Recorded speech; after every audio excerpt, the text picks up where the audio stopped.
pack your desk, Roger. You're finished here." The words hit me like a sledgehammer as 2,500 employees watched from the factory floor and break rooms across our 4 plants.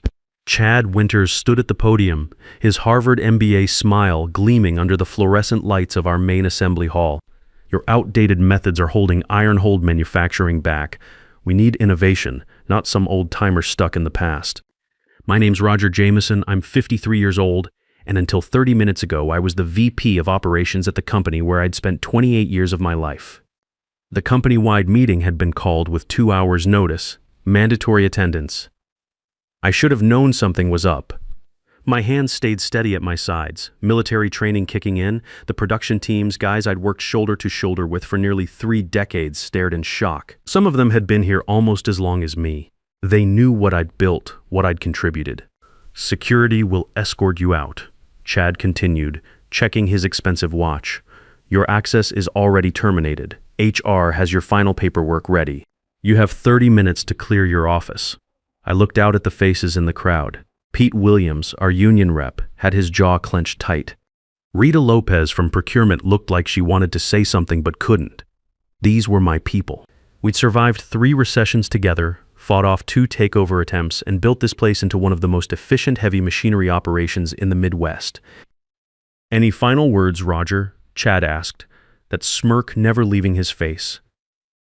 The silence stretched, 2,500 people waiting to see if the old dog would whimper or bite back. I straightened my shoulders and spoke loud enough for everyone to hear. 28 years here, served my country before that. "This company will always be in my blood, no matter where I am." I paused, looking directly at Chad. "Sometimes the best lessons come from experience, not textbooks." Chad's smile faltered for just a second. He'd expected me to break down, maybe beg for my job. The meeting ended abruptly. Security appeared, 2 guys I'd hired myself 5 years back. They looked embarrassed as they walked me to my office. My office overlooked the main production floor. Through the windows, I could see the workers going through the motions, but their hearts weren't in it. I packed my photos, my Army Corps of Engineers certificate, and the small American flag I'd kept on my desk. 28 years reduced to 1 cardboard box. Outside in the parking lot, rain soaked through my work jacket as I waited for my ride. My old pickup truck was getting serviced, so I'd caught a ride with Pete that morning. Now I stood alone, watching the place that had been my second home disappear behind sheets of rain. That night, I sat in my kitchen staring at the Ironhold quarterly report. The stock had dipped 8% in after-hours trading. News of my termination had leaked beyond our company walls. Industry forums were buzzing. My phone kept ringing, old Army buddies, former colleagues, people wanting to know what really happened. I ignored most of them, focused instead on something Chad didn't know about, something I'd been building for 15 years, ever since the first time some MBA tried to tell me how to run operations. At exactly 9:30 p.m., my phone rang, unknown number. "Roger, it's Walter Gibson." I sat up straight. Walter Gibson, chairman of the board, fellow veteran, 68 years old, and tougher than a $2 steak. We'd served together briefly in the late 80s before he went into business, and I went back to school on the GI Bill. "Walt, didn't expect to hear from you tonight. Just saw the quarterly shareholder update." "Interesting reading," he paused. "I'm calling an emergency board meeting for tomorrow, 3 p.m. Can you join us via video conference?" As I hung up, my phone buzzed with a text. "Chad, went too far today. Let's talk privately before this gets complicated. Coffee tomorrow." I set my phone on the counter and smiled for the first time since the meeting. Chad had no idea what he'd stepped in, or that the game had rules he didn't even know existed. I didn't answer Chad's text. The man who'd humiliated me in front of 200 and 500 people could wait. Instead, I spent the night preparing for the board meeting, pulling together 15 years of financial records, efficiency reports, and supplier contracts. My story with Ironhold started back in 1995. I was 25, fresh out of the Army Corps of Engineers with 6 years of service under my belt. The company was struggling then, outdated equipment, declining contracts, and a reputation for late deliveries. During my interview, the old CEO talked about the need for someone who understood both logistics and people management. "We need someone who can think on their feet," he'd said. "Someone who's not afraid to get their hands dirty." My first project was reorganizing the entire supply chain. Within 8 months, we'd cut delivery times by 35% and reduced waste by half. My second initiative got us our first major government contract in 10 years. By my 5th year, I was running operations for all 4 plants. The warning signs with Chad started 18 months ago. He came in as Chief Strategy Officer, hired by the board to modernize our approach. Harvard MBA, McKinsey background, spoke fluent buzzword. He'd never set foot on a factory floor before Ironhold. First came the consultant reports. Teams of young analysts with clipboards, timing our workers, questioning processes that had been refined over decades. They'd walk around with their tablets asking questions like, "Why do you check this twice?" or "Have you considered automating this step?" These kids didn't understand that checking twice prevented the kind of mistakes that could shut down an entire production line. They didn't know that some processes couldn't be automated because they required the judgment that comes from 20 years of experience. Then came the meetings where my input wasn't requested. Strategy sessions about operations that somehow didn't include the VP of operations. I'd hear about new initiatives secondhand, through my own team members who'd been pulled into planning sessions without my knowledge. Chad wants to implement lean manufacturing protocols. Rita Lopez told me one afternoon. She was head of procurement, been with us for 12 years, knew every supplier in our network. He's bringing in outside consultants to review our vendor relationships. That should have been a red flag. In manufacturing, vendor relationships are everything. You don't just switch suppliers because some consultant found someone cheaper. Quality, reliability, delivery schedules, all of that matters more than saving a few dollars per unit, but Chad didn't see it that way. To him, everything was about the numbers on a spreadsheet. The breaking point was the Morrison Industries contract. I'd worked 12-hour days for weeks developing our bid for their new equipment line. It was potentially our biggest contract in 5 years, $18 million over 3 years for specialized mining equipment. I knew Morrison's operations inside and out. Their previous equipment supplier had failed them twice, delivering substandard machinery that broke down within 6 months. They needed reliability, not just competitive pricing. My proposal focused on durability and service guarantees. Premium materials, extensive testing, on-site maintenance support. The profit margins were smaller, but the relationship would be worth millions in future contracts. The night before the presentation, Chad sent me a text, taking point on this one, stand by in case they need technical details. That call never came. I watched from my office as Chad's BMW pulled out of the parking lot, heading to the Morrison meeting with my proposal in his briefcase. Morrison signed a 3-year deal worth $18 million. At the celebration, Chad raised his glass in front of the entire executive team. When I first envisioned our approach to clients like Morrison, I knew execution would be everything. The operations team exchanged looks. They knew whose strategy it had been, but nobody said anything. In corporate America, challenging the golden boy is career suicide. That night, I bought another 500 shares of Ironhold stock. It wasn't the first time, and it wouldn't be the last. See, while Chad was spending his bonuses on that BMW and his downtown loft, I was living in the same modest house I'd bought in 1998. My Army discipline kept my expenses low. Every raise, every bonus, every bit of extra cash went into Ironhold stock. It started small.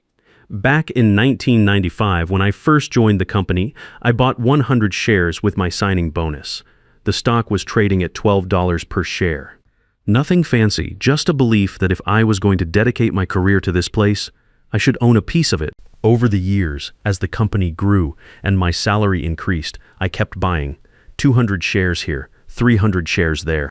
When we landed the Pentagon contract in 2003, I used my entire performance bonus to buy 800 shares at $34 each. My ex-wife thought I was crazy. Put the money in mutual funds, she'd say. Diversify your portfolio. But I knew Ironhold better than any fund manager ever could. I knew which contracts were coming up for renewal. I knew which product lines were profitable and which were dead weight. The divorce in 2008 actually helped my stock accumulation. Without alimony payments and with my mortgage finally paid off, I could dedicate even more income to buying shares. While everyone else was panicking about the financial crisis, I was buying Ironhold stock at $18 per share, knowing the government infrastructure spending would boost our business within 2 years. By 2010, I owned 8% of the company. By 2015, it was 12%. By 2020, I'd reached 15%. Chad never questioned why I drove a 10-year-old pickup truck while he rolled up in his sports car. He never wondered where my money went. The pattern got worse over the next year. My team members got reassigned to other projects. My budget got cut. My office got moved from the executive floor to the older building across the parking lot. Restructuring, Chad explained when I confronted him. Nothing personal. We're trying to create more cross-functional collaboration. Cross-functional collaboration meant breaking up my operations team and scattering them across different departments where they couldn't work effectively together. It meant decisions about production schedules being made by people who'd never worked a factory floor. Each time he undermined me, I bought more stock. Each time he took credit for my work, I increased my position. The more he pushed me out, the more I owned of the thing he was trying to control. Rita Lopez started bringing me concerns about the new vendor selection process around 6 months ago. These overseas suppliers Chad's pushing, she said during one of our weekly budget meetings. The pricing looks good on paper, but I'm worried about quality control. She showed me bid documents from Tianming Industrial, a Chinese manufacturer that had suddenly become Chad's preferred supplier for steel components. Their quoted prices were 15% below our current domestic suppliers, but Rita had done her homework. Look at their delivery schedules, she said, pointing to the fine print. Lead times of 8-12 weeks, plus shipping. Our current suppliers guarantee 3 to 4 weeks. And look at this warranty language, 6 months maximum, compared to 2 years from American Steel Works. But Chad wasn't interested in Rita's concerns. When she brought up quality control issues, he told her to stay in her lane and focus on cost savings. So she started documenting everything. Purchase orders, supplier communications, specification changes that always seemed to favor the same overseas companies. Rita had been in procurement long enough to smell something fishy. Roger, she said one afternoon, I think you should see these invoices. The invoices Rita showed me that afternoon changed everything. At first glance, they looked routine payment authorizations for consulting services related to vendor evaluation. But something about the timing bothered me. Look at these dates, Rita said, spreading the documents across my desk. Every time we switch to a new overseas supplier, there's a consulting fee paid to Strategic Supply Solutions. Always the same amount, $50,000. I studied the paperwork. Strategic Supply Solutions wasn't a company I recognized, which was odd. After 28 years, I knew every consultant, auditor, and service provider we'd ever worked with. Who authorized these payments? I asked. Chad. Always Chad. And look at this. Rita pulled out another set of documents. The same week we paid Strategic Supply Solutions, there's always a payment to Global Procurement Advisors. Different company, same amount. 2 companies, same payment schedule, same amounts. That's not coincidence, that's a pattern. Rita had been building this file for months, ever since Chad started pushing the Overseas Supplier Initiative. Every questionable vendor decision, every rushed contract approval, every time quality standards got waived for cost savings. There's more, she said, pulling up spreadsheets on her laptop. These consulting companies, I can't find any record of actual work being performed. No reports, no presentations, no deliverables, just invoices and payments. We spent the next 3 hours going through everything. By the end, we'd identified $3.2 million in payments to shell companies that existed only on paper. The pattern was always the same. Chad would recommend a new overseas supplier. These mysterious consulting firms would get paid for vendor evaluation services, and then contracts would be signed with suppliers who consistently delivered subpar materials. The clincher came when Rita showed me the business registration records she'd pulled from the Secretary of State website. Strategic Supply Solutions, she said, pointing to the screen. Registered agent, Michael Winters, she scrolled down, Global Procurement Advisors. Registered agent, Todd McKenna. Winters, I said slowly. Any relation to Chad? His brother-in-law, married to Chad's sister. Rita clicked to another screen. And McKenna was Chad's roommate at Harvard. They were in the same MBA program. There it was. $3.2 million flowing to companies controlled by Chad's family and friends, disguised as legitimate consulting fees.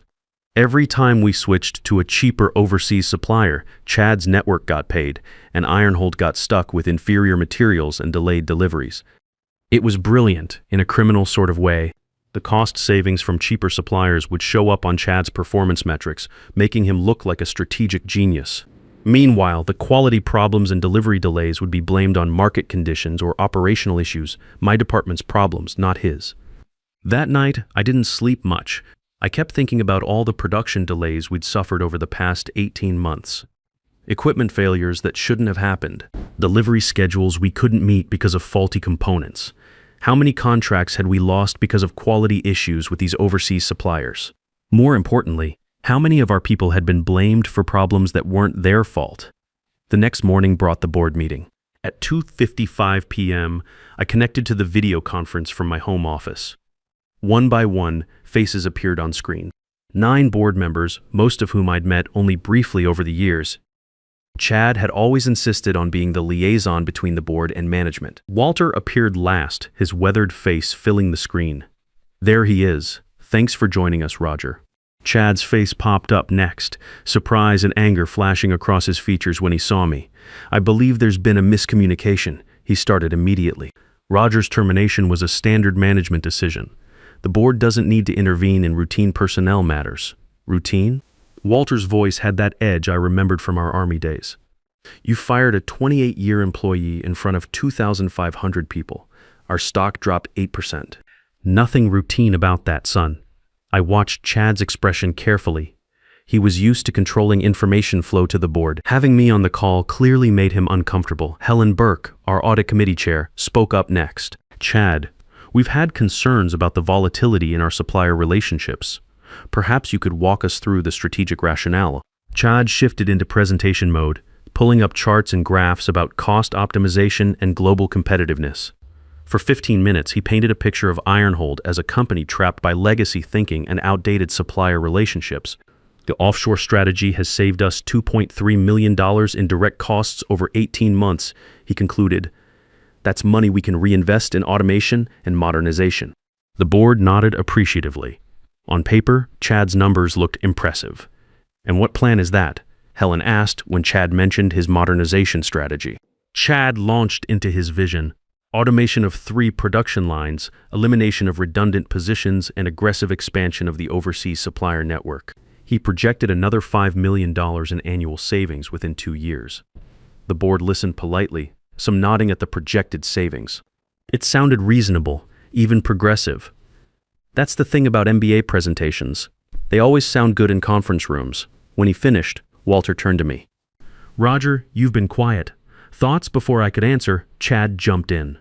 With respect, Walter, Roger is no longer with the company.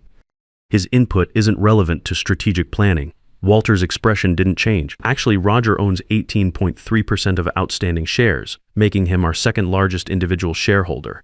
His input is extremely relevant. The silence that followed was beautiful. Chad's face went through confusion, disbelief, then something close to panic as he processed this information. That's impossible. He managed. Shareholder registry updated last night. Walter confirmed 18.3% accumulated over 15 years. Which is exactly why I called this meeting. All eyes turned to me. 15 years of being overlooked, interrupted, and dismissed had prepared me for this moment. Chad's cost savings are real. I began sharing my screen with the financial projections I'd prepared, but they're costing us more than we're saving. These overseas suppliers he's brought in, their quality control is inconsistent, their delivery schedules are unreliable, and their total cost of ownership is higher once you factor in rework, delays, and lost contracts. I clicked to the next slide. More importantly, switching to overseas suppliers will cost us our government contracts. Buy American requirements mean we lose $12 million in annual revenue if we can't prove domestic sourcing. The board leaned forward. This was information Chad apparently hadn't shared, but the real problem, I continued, isn't strategic. It's criminal. The room went deadly quiet. Chad's face had gone from pale to flushed in the span of 5 seconds. I'm talking about $3.2 million in kickbacks, disguised as consulting fees. I continued bringing up Rita's documentation. Payments to shell companies registered to Chad's brother-in-law, Michael Winters, and his Harvard roommate, Todd McKenna. I shared the screen showing the business registration records, the payment schedules, and the correlation between supplier contracts and consulting fees. 15 months of systematic fraud laid out in black and white. These consulting companies exist only on paper, I explained. No offices, no employees, no deliverables. Just bank accounts that receive money every time we switch to one of Chad's preferred overseas suppliers. Helen Burke was frantically taking notes. 2 other board members had pulled out their phones, presumably calling their lawyers. Chad tried to recover. This is a desperate attempt to save face. Roger's manipulating financial data he doesn't understand. These consulting relationships provide valuable strategic insights into emerging markets. And which consulting reports? I interrupted. Because Rita Lopez in procurement has been looking for any work product from these companies for 6 months. All she's found are invoices. Walter Gibson's expression had turned stone cold. Chad, are you saying these payments were authorized? Of course they were authorized. I have full discretionary authority for strategic consulting up to $75,000 per engagement. These relationships are essential for what? Helen Burke's voice cut through his explanation. Strategic Supply Solutions was incorporated the same day you approved the first contract with Tianming Industrial. That's not a coincidence. The next 30 minutes were brutal. Board member after board member asked pointed questions that Chad couldn't answer. Why were the consulting fees always exactly $50,000?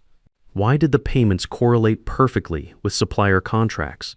Why was there no competitive bidding for consulting services? With each question, Chad's explanations became more desperate and contradictory. By 4:30 p.m., the vote wasn't even close. Chad was terminated immediately with cause, no severance, no transition period, no golden parachute. His access was revoked before the meeting ended. The board also voted unanimously to appoint me as interim CEO, with a mandate to investigate the full extent of the fraud and restore operational integrity. Roger, Walter said as the meeting concluded, I'm authorizing you to bring in forensic auditors and work with law enforcement as needed. This company's reputation depends on us handling this properly. Chad remained on the call until the end, his face a mask of rage and disbelief. When it was just the two of us, he finally spoke. You think you've won something? You have no idea what you've done. This industry runs on relationships I've built. Suppliers, customers, competitors, they all know me personally. You're going to destroy everything I've built here. Chad, I said calmly, the only thing you built here was a criminal enterprise. The real relationships with our workers, our domestic suppliers, our long-term customers, those were never yours to begin with. I disconnected before he could respond. The next morning felt surreal. Walking through those same security doors that had escorted me out 48 hours earlier, but this time as the company's chief executive. The guard who'd looked embarrassed to walk me out now nodded respectfully and called me sir. Word had traveled fast. Pete Williams was waiting by my office with a cup of coffee and a huge grin. Never seen anything like it, he said as we walked through the main production floor. Yesterday, half the plant thought the company was doomed. Today, they're talking about getting back to what we do best. Rita Lopez met me outside the executive conference room with a stack of files. Forensic accounting team arrives Monday, she said.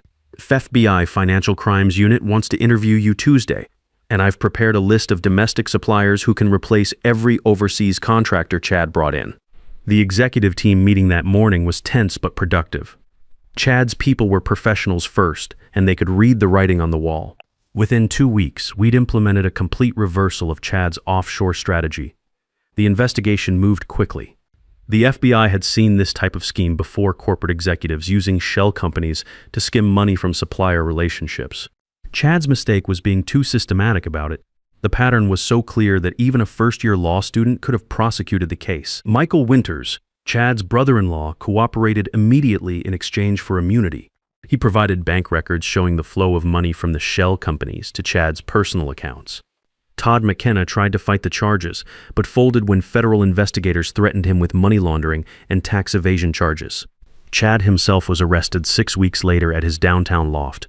The local business journal ran a front-page story with his mugshot under the headline, "Former Ironhold Executive Charged in $3.26 Fraud Scheme." By then, I was too busy to pay much attention. Replacing overseas suppliers with domestic ones had created unexpected opportunities. American Steel Works, our original supplier, not only matched the offshore pricing, but guaranteed better delivery schedules and quality control. The government contracts started flowing again once we could prove domestic sourcing. Within 4 months, we'd landed a $45 million contract to supply heavy equipment for military infrastructure projects, the largest single contract in company history. 6 months later, I stood before another company-wide meeting.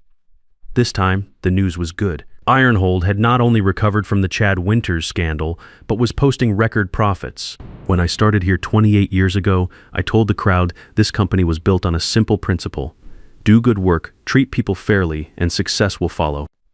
We lost sight of that for a while, but we're back on track. The applause was genuine. These weren't people clapping because they had to. They were celebrating because their jobs were secure and their company had integrity again. Chad got 4 years federal time. Last I heard, he was serving his sentence at a minimum security facility somewhere in Ohio, probably teaching business ethics classes to other white-collar criminals. Me? I got something I never expected at 53, the chance to prove that experience, loyalty, and patience still matter in American business. The board made my CEO appointment permanent after 6 months, and I plan to finish my career the same way I started it, building things that last. Sometimes the best revenge isn't about destroying your enemy. It's about building something so much better that their failure becomes irrelevant. Chad didn't just lose his job and his freedom, he lost his legacy. History won't remember him as the MBA hotshot who modernized iron-hold manufacturing. It'll remember him as the criminal who nearly destroyed it. And iron-hold? We're stronger than ever, employing more Americans, building better equipment, and proving that doing things right still matters in this country. In the end, patience and preparation beat flash and credentials every single time, because real success isn't built on PowerPoint presentations. It's built on the trust of people who've watched you work for decades. Sometimes the best way to defeat someone isn't to destroy them directly, but to simply outlast them while building something so solid that their schemes crumble against it like waves against a seawall.